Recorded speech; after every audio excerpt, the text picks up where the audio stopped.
The train screeched to a halt in a plume of grit and smoke, its iron belly hissing like a beast reluctant to rest. Out stepped a young woman dressed in prairie linen, her boots dusty but fine, eyes hidden beneath the shadow of a wide-brimmed hat. She didn't look back at the train, nor did she wait for anyone to notice her arrival. She had rehearsed this moment for miles, each mile peeling her farther from New York, from her father's estate, from the suffocating corset of expectations. Her name was Josephine Whitlock, but she gave the clerk at Drybrush's boarding house the name Josie Wills. Names meant little out here. It was the kind of place where people arrived with secrets, and no one asked questions as long as you paid your rent on time and didn't spit on the saloon floor. Drybrush was less a town and more a stubborn cluster of life, pressed between canyon ridges and desert waste.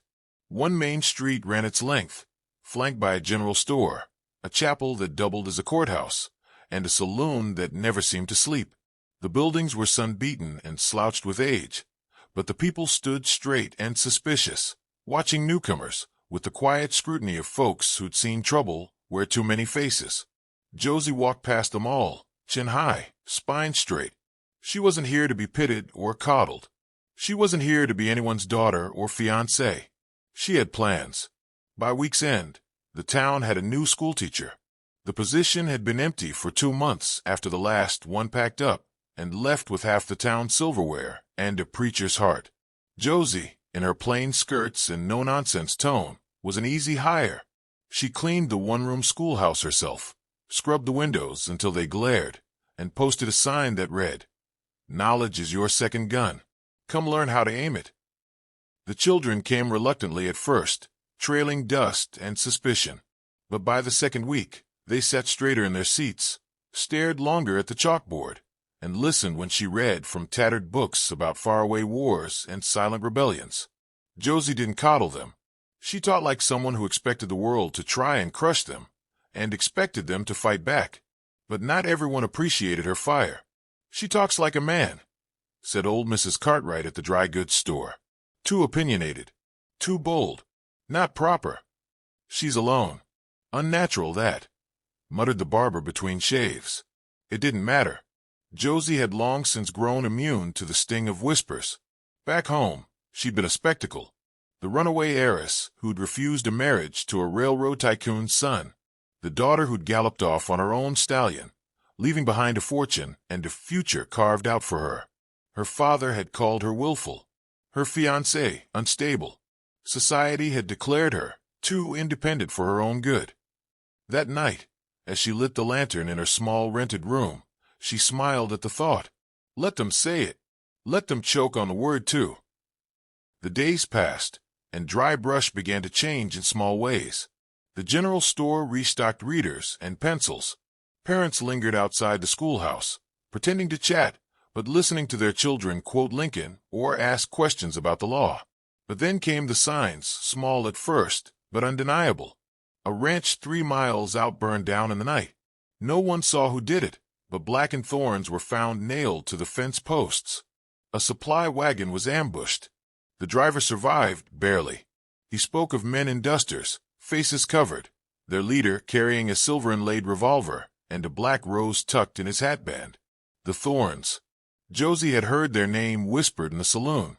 Outlaws who moved like a plague, striking fast, leaving marks and vanishing like smoke. Some said they were ex-soldiers turned feral. Others swore they were ghosts. The sheriff, a thin man with more badge than backbone, dismissed the rumors. "Ain't nothing but bad luck and coyotes," he drawled. Josie didn't believe him. She'd seen the fear hiding in his eyes, the way he drank his coffee with shaking hands. That fear grew after what happened at the Widow Tampson's ranch. Josie was walking home from the schoolhouse when she heard the shouting. She turned the corner and saw a drunken rancher, big, red-faced, and swaying, gripping the widow's arm and yelling about debts. Josie didn't think. She strode up, chin high, and barked, "Let go of her, or I'll knock what few teeth you've got loose." The rancher blinked, confused, then laughed. "This ain't your business, lady." She didn't flinch. "It is now." He stepped forward, and she drew the long pin from her hat and held it like a dagger. Something in her eyes, steel, maybe made him hesitate. He cursed and stumbled away, muttering. The widow thanked her with tears in her eyes. "You're brave, Miss Wills. Braver than most men round here." Josie just shook her head. "I'm angry. That'll do for now." That night, across the saloon's upper balcony, a stranger watched her through the rising pipe smoke and lamp haze. He was older, with a battered hat pulled low and a coat that hadn't been cleaned since the last rainfall.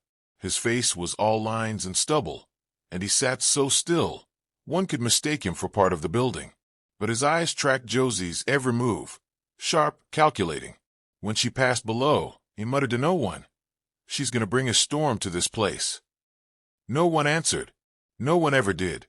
He was known only as Mercer, a name said with either reverence or dread, depending on who you asked. Josie didn't notice him that night, but she would. Soon. For now, she climbed into bed, boots off, gun within reach, a habit she'd picked up quickly. The desert wind clawed at the windows, and somewhere in the distance, a coyote howled. She lay in the dark, staring at the ceiling, thinking of the road that had brought her here. How many rules she'd broken, how many fences she'd leapt just to be free. Freedom tasted like dust and danger, but it was still sweeter than silk and lies. She knew she hadn't outrun her past entirely. Something was coming. She could feel it in her bones, like a storm grumbling behind the hills. Still she smiled. Let it come. They called him Mercer, though no one could say if that was his first name or last. Some said he was once a bounty hunter. Others swore he was a killer for hire gone soft. He drank his coffee black, never touched whiskey, and tipped his hat only to the dead. Every morning, he sat alone on the saloon's second-floor balcony, boots on the rail, watching the world without letting it know he was watching. He spoke little, listened more, and made a living doing odd jobs that didn't require answers or company. Colt Mercer had wandered into Drybrush 3 years back and stayed, not because he liked the place, but because it asked nothing of him. A town that didn't press too hard was a fine place for a man who didn't want to be remembered. Most folks left him alone. A few tried to dig into his past, until they saw the look in his eyes. It wasn't just weariness. It was the look of a man who'd been carved hollow by something worse than grief. There were nights, rare ones, when the poker game ran long and liquor loosened tongues, and someone would lean in and whisper that Mercer once rode with a posse that hunted men like wolves, that he tracked an outlaw gang from Missouri to Mexico and returned with blood on his hands and no smile to show for it, that one of the men he'd chased had turned out to be kin. Josie didn't know any of this when she saw him next, at the edge of Drybrush's crooked little main street. She was chasing a child. The boy, no older than 7, had bolted from the schoolhouse during a spelling lesson. He was new to town, wild-eyed, and spoke in fragments. Josie followed him past the stable, through the backfields, and into the scrubland beyond where the land twisted into cruel dips and dry creeks. The sun beat down like a hammer. Her boots sank in the red dust. She found him crumpled near a cluster of cacti, clutching his ankle and crying silently. The heat shimmered around them, making the landscape ripple. Josie knelt beside him, heart pounding, just starting to lift him when the buzz of a rattler filled the air. "Don't move." The voice was low, calm, and behind her. She froze. A moment later, a sharp crack split the air, clean, controlled. The rattler's head snapped back, and it coiled once before going still. A bullet hole punched clean through its skull. She turned slowly. Mercer stood 10 feet away, rifle lowered, face unreadable. He walked over, nudged the snake with his boot, then glanced at the boy. "You take the left path out of Drybrush. You'll find every kind of trouble. Snakes, coyotes, bandits, and now worse." "I didn't know," Josie said. "He just ran and—" "Not you," he cut in. "Him." The boy winced. Mercer crouched beside him, unstrapped a canteen, and handed it to Josie. "Pour that slow over his ankle. Not broken, just twisted." She did as told. The boy calmed, soothed by Mercer's quiet authority. "You always sneak up on people like that?" she asked, handing back the canteen. "I don't sneak. I just walk quieter than most." She studied him then, really studied him. He wasn't young, but he wore his age like armor. There was something haunted in his eyes, but not weak. A man used to holding the line between life and death, and probably crossing it more than once. "Thank you," she said finally. "I didn't catch your name." He stood. Didn't offer it. She almost laughed, but didn't. He turned, then paused. "You're the schoolteacher, right?" "I am. Seems to me teaching a kid where not to run's just as important as teaching him letters." And with that, he walked away, leaving footprints the wind struggled to erase. After that, Josie noticed Mercer more often. At the general store, outside the saloon, sitting on that cursed balcony like a weathered gargoyle. And sometimes, she caught him watching her, not leering, not curious, but as if he were measuring something, trying to decide whether she was built of grit or glass. Their second encounter came late one evening. The sun was bleeding into the canyon walls. Josie had stayed late at the schoolhouse, grading arithmetic drills by lamplight. She stepped out and found Mercer leaning against the wall, smoking. "I heard you had a visitor," he said, not looking at her. She stiffened. "What kind of visitor?" "Man asking questions about a woman who doesn't want to be found. Said he was a cousin. Didn't act like one." Josie's blood cooled. "What did you tell him?" "That I didn't know any women, which is true enough." She searched his face. "Why would you lie for me?" He shrugged. Didn't seem like he was here to reunite. Seemed like he was here to claim. A silence settled between them, thick with unspoken truths. Josie leaned against the opposite wall. "I left a life behind. One with expectations. They wanted me quiet, married, and useful. I said no. They didn't take it well. Families don't always understand when you stop obeying." "Yours didn't either?" He didn't answer, but the air shifted. The silence wasn't just silence. It was grief shaped into a wall too heavy to move. She tried again. "You said worse things are coming. What did you mean?" He flicked the cigarette into the dirt. "The thorns. I've seen their kind before. Organized, deliberate. They're testing the town, looking for soft spots. Pretty soon they'll hit hard. You've dealt with gangs before." Another long pause. "Then, yeah, I have. Then help me." He looked over, almost surprised. "I want to do more than teach these kids how to read. I want them to live in a place where their homes won't burn, where their mothers aren't afraid to walk after sundown. But I can't do it alone." He studied her, the edges of his expression shifting into something unfamiliar, respect. "You ever held a gun?" "No." "Then come tomorrow. Sunrise. Out past the stables. I'll show you how." She nodded. The next morning, he was there, waiting with 2 revolvers, a sack of tin cans, and a look that said he wasn't wasting time.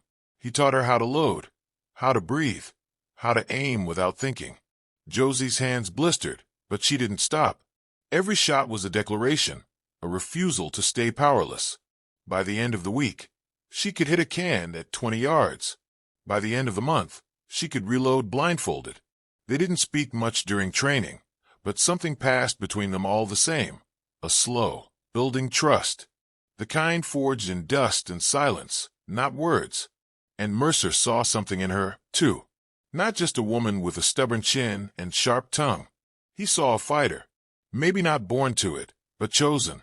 One afternoon, after a long session, Josie sat with her back to a tree, wiping sweat from her brow. Mercer lit a cigarette, leaning nearby. "You remind me of someone," he said, voice quiet. "Someone good." He exhaled smoke. "Someone brave. Didn't end well for her." Josie looked at him. "You can't protect me from what's coming." "No, but I can make sure you're ready." They sat like that until the sun dipped low. Back in town, tensions were rising. The sheriff still did nothing. More black thorns appeared on doorsteps. A ranch hand went missing. People started locking their doors in daylight. Josie began to see the children's eyes change. Less laughter, more caution. She refused to let fear win. At night, she and Mercer planned. Maps, watches, strategies. He taught her how to think like a hunter, not prey. They were 2 people from broken pasts, tied together by a town trying to hold itself upright. And though neither said it, they knew war was coming, and they would face it together. The day the thorns rode into dry brush, the sky turned the color of old brass, cloudless, heavy, watching. It started with a silence. Chickens didn't cluck. Dogs didn't bark. The wind held its breath. Josie stood at the window of the schoolhouse, chalk in hand, and felt the stillness coil around her like a noose. Then came the sound, hooves, steady, deliberate, not fast like raiders, not slow like travelers, just enough to let you know they weren't in a hurry, because they weren't afraid. She stepped outside just as they came into view. 6 men on horseback, dust clinging to their coats, guns slung low, and eyes hidden beneath brims. At the front rode one dressed in dark gray, a silver-inlaid revolver on each hip, and a black rose tucked behind his ear. He smiled like someone who had never been told no, and learned all the wrong lessons from it. "Name's Brant Callow," he said when he reached the edge of town. "My boys and I are here for provisions and peace. We don't want trouble, so long as none's given." His voice was like oil, smooth, slick, and made to slide over lies. Sheriff Halley stood in the street, jaw tight, badge gleaming in the harsh light. "This is a quiet town, Callow. No need for problems." Callow tipped his hat. "Then we're in agreement." But Josie saw Mercer standing behind the stable, rifle at his side, one hand resting on the strap. He didn't move, didn't speak, but his gaze was locked on the outlaw with the kind of focus you'd find in a wolf sizing up another predator. The thorns dismounted and spread like a slow infection, some to the saloon, some to the store, one to the livery. They didn't shoot, didn't steal, but they didn't ask permission either. They took what they wanted with the ease of men who knew the price of resistance. Inside the schoolhouse, the children huddled at the windows. Josie gathered them close, heart hammering. She spoke low, calm. "Stay together. Stay quiet. Remember what I taught you. When to listen, when to run." One of the boys asked, "Miss Josie, are we going to be okay?" She met his eyes. "We'll do what we have to." By sunset, the gang had settled into dry brush like a rattler in tall grass, waiting, coiled, sure of itself. They hadn't declared war, but the threat hung in the air. Josie could feel it in her teeth. That night, in the barn behind the schoolhouse, Josie and Mercer met under lantern light. "They're not just here to spook folks," Mercer said, rolling a map across a crate. "They're staging, watching who cowers, who fights." Josie folded her arms. "So we show them we won't be scared." "Not yet," he said. "You spook a wolf before you're ready. It bites harder." She watched him trace his finger across the map, mapping escape routes, high ground, choke points. "You've done this before," she said. He nodded. "Too many times." "Why did you stop?" He didn't look up. "Because once you start shooting, there's no going back. Doesn't matter how noble your reason. Blood doesn't wash clean." Josie stepped closer. "But what about when not shooting costs more?" He looked at her then, really looked, and something in his face softened, just a hair. "That's what I'm afraid of," he said. Over the next 2 days, Mercer trained a handful of volunteers, ranchers, older boys, a couple of miners with shaky hands and determined stares. Josie taught them how to spot signs, how to move quiet, how to fire without panic. Every lesson built atop the last. No wasted motion, no empty threats. The townsfolk began to shift, not toward fear, but focus. People stood straighter, locked arms when they passed each other. Fear gave way to preparation. But Brant Callow wasn't blind. He saw it happening, saw the spine stiffening in the streets, and he didn't like it. On the 4th day, he strode into the schoolhouse, while Josie was leading the children in a reading of Tom Sawyer. He didn't knock. She looked up from the book and met his gaze, her voice steady. "Class is in session." He smirked. "I was always a terrible student. Thought I'd audit." The children stared, unmoving. Josie stood slowly, placing herself between them and Callow. "You're not welcome here." "I don't remember asking," he said, stepping forward. She didn't move. "You want to make a point, make it elsewhere." He tilted his head, studying her. "You've got spirit. Shame it's wasted on this dust pit. Better than wasting it on fear." For a beat, silence held. Then he chuckled. "You've got a smart mouth, teacher." Wonder how long it stays smart when the shooting starts. Then he turned, strolled out like a man who had all the time in the world. Later, Mercer found her alone in the schoolhouse, cleaning her chalkboard with jerky, angry swipes. "He threatened you," he said. "He threatens everything that isn't kneeling." Mercer leaned against the doorframe. "You didn't back down." She turned to face him, eyes fierce. "Neither will you." That night, the town gathered in the chapel. Mercer stood at the front, hat in hand, coat open to reveal the iron on his hip. "They'll hit us tomorrow," he said. "Morning, most likely. They'll pick a soft target first. Make an example. Then we hit back," someone said. Mercer shook his head. "No. We hold. Defend. Don't escalate unless they force us." Josie stepped forward. "We fight with sense. We fight to protect, not to prove anything." They split watch duties, placed lookouts, set traps along the paths into town. At dawn, the first shots rang out, one from the ridge, where a thorn had tried to sneak in. He dropped, rifle slipping from his hand. The trap line had worked. Callow responded swiftly. 2 of his men stormed the general store, but Mercer was waiting, and they didn't leave upright. Josie stayed with the children, revolver in hand, heart pounding. When the gunfire edged too close, she moved them through the back, ushered them to the root cellar beneath the chapel. As the fight spread, smoke began to rise. Someone had set fire to the stables. Josie ran toward the smoke, eyes stinging, breath short. She found 2 thorns inside, kicking over water barrels, laughing. She raised her gun. "Drop it." They turned. One laughed. "What's a little lady gonna do?" She shot the first in the leg. He screamed and collapsed. The second raised his pistol. Then Mercer appeared, silent as judgment, and shot him clean through the chest. Josie stood frozen, smoke swirling around her, the fire crackling behind them. Mercer walked over, helped her pull a burning beam from the doorway. Together, they doused the worst of the flames. Outside, the final gunshots faded. The Thorns were routed, fleeing into the hills, dragging their wounded.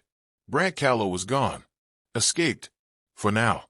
Josie and Mercer stood in the charred remains of the stable, breathing hard, sweat and ash streaking their faces. "We did it," she whispered. Mercer looked at her, something unspoken in his eyes. Not just pride, not just relief. "You didn't hesitate," he said. "Neither did you." The people of Dry Brush emerged slowly, blinking into the smoky light, gathering near the chapel where the children now stood safe. For a moment, no one spoke. Then a cheer rose. Not wild, not raucous, but sure. They had stood their ground. They had fought for something worth keeping. Josie looked to Mercer. "It's not over." "No," he said, "but it's begun." The town of Dry Brush didn't sleep for weeks after the raid. Smoke still clung to the buildings like a lingering ghost, and the scent of scorched timber mixed with the iron tang of dried blood. They rebuilt quickly, not because the damage was vast, but because the fear of another assault loomed like thunderheads beyond the hills. People walked differently now, straighter, eyes sharper. They had survived, but survival didn't taste like victory. Not yet. Josie noticed it most in the children. They didn't flinch at loud noises anymore. Instead, they turned their heads slowly, calculating. They'd watched their parents hold rifles, seen their teacher fire one, seen strangers fall. Innocence had fled, replaced by an unsettling calm. Josie kept teaching, but she changed the curriculum. Less literature, more courage. Less memorization, more resilience. If they were to grow in this place, they'd need more than facts and figures. They'd need fire. Mercer, meanwhile, vanished into the edges of town. He returned to his routines. The balcony, the rifle, the solitude. But he was different. Restless.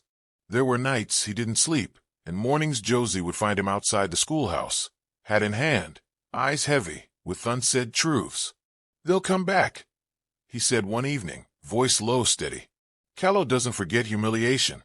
He'll want the town to bleed for it." Josie sat beside him on the porch, watching the sun bleed into the desert. "Then we be ready." Again, he shook his head. "Next time, he won't test our edges. He'll come with all of them. Everything he's got." "How many?" Enough to make dry brush a memory if we don't move first. The storm, Mercer explained, was building up at Dry Brush Ridge, a jagged canyon a few miles north.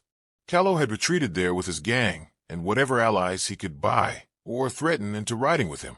Word had it he was uniting smaller outfits, promising spoils and power. Josie had seen it before, greedy men drawn to others like them, turning chaos into a hierarchy of violence. So they planned, quietly, the same way the Thorns had infiltrated them before. Mercer called in favors, old names, old debts, the kind whispered in dark saloons and behind church pews. Some came. Most didn't. Those who did were as battered as he was. An Apache scout with one eye, a ranch widow with twin pistols, a preacher who'd buried more criminals than he'd converted. They didn't talk about what they'd done. They didn't need to. Josie trained with them, not as the curious student anymore, but as one of the line. She led the town's defenders now. Mercer never said it, but she knew. He was handing her the reins. And then the letter came. It arrived folded in half, slipped beneath the schoolhouse door. No seal. Just one sentence. We finished this at Dry Brush Ridge. Sundown.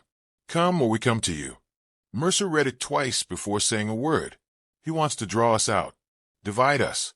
Make us chase him. Josie nodded. So we turned the trap. It took 3 days to prepare. Josie worked alongside the others like a woman possessed, digging blind spots, hiding weapons along paths, coordinating signals. The town would hold without them, fortified, quiet. They left behind only the barest guard. At the base of Dry Brush Ridge, the land split into fingers of stone and narrow trails perfect for ambushes. Mercer had chosen the ground well. He knew its curves like a former lover, dangerous, unpredictable, but familiar. He and Josie crouched behind a sandstone outcrop, eyes scanning the ridge. Callow arrived as promised. With him rode 15 men, some familiar, others new, all hard-eyed and hungry. They approached slowly, confident, led by a man who looked as though he expected a parade, not resistance. Josie's pulse steadied. This was not fear. It was resolve, forged through dust and fire. Callow rode ahead alone, hands open, as if to mock civility. Miss Fairfax. Mr. Mercer. You came. Mercer stepped into view. Wasn't planning on making a habit of letting you send letters. Callow grinned. I admire your spunk. Pity it's so misplaced. This little desert outpost? It's not worth dying over. Josie walked up beside Mercer. You're wrong. It's worth living over. That's what you don't understand. Callow's eyes narrowed. I gave you a choice. I always give a choice. But once it's made, his hand drifted toward his gun. A crack split the air. One of his men fell from his horse, blood blooming across his chest. From the cliffs, Mercer's allies revealed themselves, rifles drawn. The ambush had begun. What followed was chaos. The gang scattered, returning fire. Dry Brush's defenders surged from the canyon floor, flanking them. Dust exploded with each gunshot, echoing through stone corridors like thunder. Josie moved through the fray like a storm in a bonnet, her revolver steady, her aim lethal. She saw the preacher go down, bleeding from the shoulder, but still shouting scripture between curses. The widow took 2 to the thigh and kept firing. The scout vanished into shadow and reappeared behind Callow's men like a ghost. Then Josie saw Callow. He was on foot now, ducking behind a boulder, firing with wild precision. His face had lost its charm, twisted now with rage and disbelief. He had expected fear. Instead, he'd found fury. Josie didn't hesitate. She ran. He saw her coming, raised his gun. A shot rang out, but it wasn't hers. Mercer stood across the ravine, rifle at his shoulder. The bullet struck Callow's gun, spinning it from his hand. Josie closed the distance. Callow lunged. They crashed into the dirt, grappling. He was stronger, but she was faster. Her knee caught his side, and she punched. Once, twice. He slammed her back against stone, dazed her. He reached for his knife. And then he froze. A click echoed beside them. Mercer, revolver drawn, eyes cold. Go ahead, he said. Finish her. And you won't take another breath. Callow hesitated. Josie didn't. She drove her elbow into his throat, rolled free, and brought her boot down on his wrist. The knife dropped. She stood, breathing hard. It's over. Callow lay in the dust, coughing. It'll never be over, he spat. There's always more like me. Maybe, she said, but there'll be more like us too. Mercer cuffed him, dragged him upright. Time to go meet the law. They rode back to Dry Brush with the sun setting behind them. The townsfolk waited, weapons still in hand. When they saw Callow bound and bloody, a cheer rose. Not loud, not boastful. Just sure. Just enough. Mercer handed him off to the sheriff, without ceremony. Get him out of here. Make sure he never rides again. Later that night, the chapel bell rang, not in warning, but in peace. The first peace the town had known in a long while. Josie stood outside the schoolhouse, watching stars bloom above the rooftops. The air was finally still. Mercer walked up beside her, silent for a while. You saved us, he said. We saved each other. He nodded. She looked at him. You'll leave, won't you? He didn't answer right away. I don't belong anywhere for long. But you did belong here. Maybe, he said softly. Long enough to believe something good could last. She reached out, touched his hand. He didn't pull away. When you go, she said, leave the rifle. He smiled, the smallest curve of his lips. I'll leave more than that. And as dawn broke over Dry Brush Ridge, the dust began to settle, and from the ashes of war, something stubborn and beautiful took root. Hope, the kind that wore boots and knew how to fight.